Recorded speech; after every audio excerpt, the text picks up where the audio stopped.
Zauzmemo udoban položaj i krenemo sa kruženjem stopala.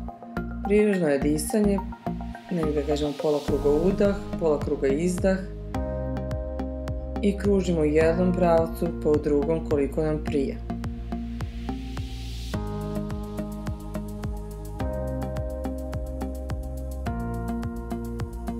Izuzetno koristan set vežbi, posebno u posljednjem trimestru trudnoće kada nas češće hvata grč u toku noći.